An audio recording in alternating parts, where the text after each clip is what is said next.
if you cannot reduce mind to matter, that's putting it very If you cannot. If you cannot do that, if it's not reducible to matter, then evolutionary naturalism collapses because it's materialistic to the core. In other words, there's something very, very wrong with this materialistic view. Now, I now go further than that. I say, look, we are in the information age. Information is usually carried on material. Information is not material. It's immaterial. Now, here's a wonderful thing. This is another huge idea. It is. Information is immaterial. Yes. So if all you believe in is the material universe, information itself doesn't make sense. It does make sense, yes, absolutely. It does make sense. But you'll have to explain how information is immaterial. Well, suppose I want to carry a message. I'm sitting on top of a mountain in Washington State, my favorite mountain up there with the snow on it. You know that mountain? I do. And I'm sitting on Rainier. Rainier. So I make smoke signals, and up they go into the air, and they're seen by some Indians 20 miles away. But they're more intelligent than me, so they've got a telephone. So they pick up the telephone, they convey the information to somebody else who types it on the internet, and it's received in Oxford. The information that's received in Oxford is not material. Material things have been used to get it there, but it itself is not material. And this gives people great difficulty. But is the idea behind that, if my eyes read letters on a wall, I'm reading a sign, Yes. the letters on the sign are material.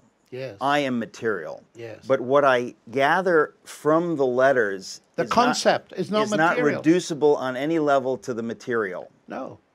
In other words, it's not as if something has been beamed into my brain. My eyes can look at the shapes, but turning it into information is somehow immaterial. Let me illustrate this with what actually has happened to me several times. I'm sitting at dinner, and we have lovely dinners at Oxford, you know, in our college, and the seat placings are fixed. And one night, I found myself beside a very eminent biochemist. And unfortunately, he asked me what I did. And I said, I'm a pure mathematician. And he said, how dreadfully boring. And he meant it. He meant it. He said that. Yes, he said that. How dreadfully boring.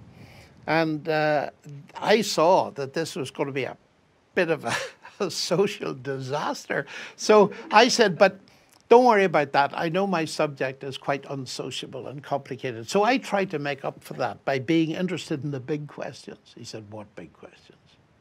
Well, I said, like the status of the universe. Is it created or not? He said, stop. It's far worse than I thought. He said, listen, I'm an atheist. I'm a reductionist. And we have nothing to talk about. And we're going to have a miserable dinner. Well, that was a challenge for an Irishman. So I looked at him and I said, with a great grin, because I grin, you know, when I'm panicking. A great grin, I say to him, no, we're going to have a marvelously interesting evening. He said, why is that? Well, I said, I'm fascinated by reductionism. I know at least 3 kinds. Which kind are you? Well, that was a bit difficult. So I helped him out because I'm also quite a kind, friendly Irishman. Yeah, you're very generous. So I said to him, look, you got a problem. I got a problem. You in biochemistry, me in mathematics, we split it up into little problems. Try and solve them, get insight on the big problem. He said, I do that. I said, I do that.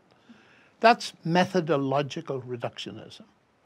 I said, we both do that. So we have something to talk about. But he said, I'm not that kind of reductionist. I said, I know you're not. You are an ontological reductionist. Ontos, Greek for being. You believe everything can be reduced to physics and chemistry. He said, exactly. And that's why we've nothing to talk about. I said, we have. Why don't we do an experiment? He said, what? I said, you heard me. Why don't we do an experiment? But he says, this is dinner. I said, yes, but it's Oxford. And He said, watch the experiment. I picked up the menu. And he said, what's the problem with the menu? Roast chicken. I said, that's the problem. For you, not for me. He said, why? I said, R-O-A-S-T. Those are marks on paper. Yes, they are, but they say roast chicken. I said, how do you know? Well, he said, I've learned English. Oh, I said, that's very interesting. You've learned English, and you give those marks a meaning, and you're a reductionist. Everything physics and chemistry. I said, okay, you explain to me how those marks convey the idea of roast chicken, and just use the material of the paper and ink. Dead silence. This is maybe not for you, but for most of us, this is a very deep, or as we say, heavy idea. It's at the heart of everything. Yes, but I've never attempt to answer your question. But I've never heard anyone but you talk about this issue, and I was hoping you'd bring it up, or we would come to it. But yes. This is a fascinating idea. And it goes to the heart of all we've been discussing so far about the mind and material. He looked at it,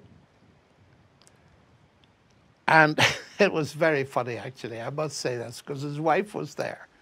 And she said it too loudly, she said, get out of that if you can. But what was amazing, he did not try. After a minute or so, he said, it cannot be done. He was sharp enough to see that. But it was devastating for a man of his eminence. He said, John, now he's getting friendly, I have been going to my laboratory for 40 years thinking that could be done. 40 years. So he saw through it. He saw through it like that, like a flash. And I tried to play devil's advocate, which I can be reasonably good at. And I said, but physics and chemistry, properly spoken, have only been going 500 or 600 years. He said, it doesn't matter. You must have a mind.